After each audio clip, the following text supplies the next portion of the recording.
Hello friends, இன்றைக்கி பூரி கிழங்கு எப்படி செய்கிறதுங்கிற வீடியோ போட்டிருக்கேன். இது பூரிக்கும் சாப்பிட்லாம், சப்பாத்திக்கும் வச்சு சாப்பிட்லாம், தோசைக்கு கூட வச்சு சாப்பிட்லாம். ரொம்ப டேஸ்ட்டாக இருக்கும். நான் இப்போ பச்சை மிளகாயை நீல வாக்கில் நறுக்கிக்கிட்டு அதோட சோம்பு பொரிய விட்டு கருவேப்பிலை, சோம்பு, பச்சை மிளகாய் மூணையும் நல்லா வதக்கிக்கிட்டேன். கடலப்பருப்பு கொஞ்சம் சேர்த்துக்கோங்க.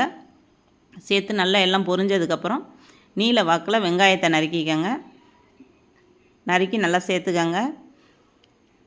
இப்போ பாருங்கள், வெங்காயம் நல்லா வதங்கட்டும். இவங்க இந்த பக்கம் நல்லா வதங்கையில் பொடியாக நறுக்கி வச்ச தக்காளியை உங்களுக்கு தேவையான அளவு தக்காளி சேர்த்துக்கங்க.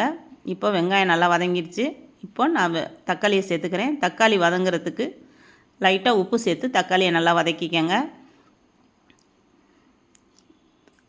இப்போ உப்பு சேர்த்து வதக்கையில் தக்காளி சீக்கிரம் வதங்கிடும். அதுக்காக நம்ம உப்பு சேர்த்துக்கிறோம். கொஞ்சம் பொட்டுக்கடலை ஒரு கப் எடுத்துக்கிறேன். எல்லாருமே கடல மாவு தான் ஊற்றுவாங்க. ஆனால் நான் பொட்டுக்கடலை பவுட்ரு பண்ணி அதோடு சேர்க்க போகிறேன். இப்போ பொட்டுக்கடலை ஒரு கப் எடுத்துருக்கேன். அதோட சோம்பு சேர்த்துக்கங்க. தேவையான அளவு சோம்பு சேர்த்துக்கங்க. ரொம்ப சேர்க்க வேணாம், சுமாராக சேர்த்துக்கங்க. இப்போ நான் ஒரு 5 பேர் சாப்பிட்ற அளவுக்கு நான் பூரி கிழங்கு வைக்கிறேன். நீங்கள் அதுக்கு தகுந்தாப்புல நீங்கள் எல்லாமே சேர்த்துக்கங்க. இப்போ நான் 3 உருளைக்கிழங்க வேக வச்சு இது மாதிரி மசிச்சுக்கிட்டேன். இப்போ பொட்டுக்கடலையை நான் பவுட்ரு பண்ணி எடுத்து வச்சுருக்கேன். இப்போ உருளைக்கிழங்க நல்லா மசிச்சுக்கங்க கரண்டியால். பாருங்கள், பவுட்ரு பண்ணி எடுத்து வச்சுட்டேன்.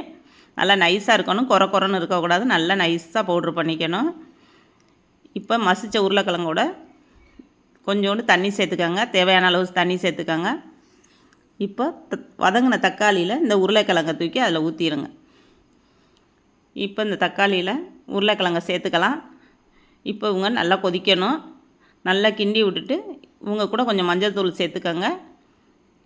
சேர்த்துட்டு நல்லா கொதிக்க விடுங்க. மஞ்சத்தூள் வாசம் போகணும், இல்லைன்னா மஞ்சள் வாசம் அடிக்கும், சாப்பிட முடியாது. அதனால் மஞ்சத்தூள் நல்லா கொதி வரட்டும்.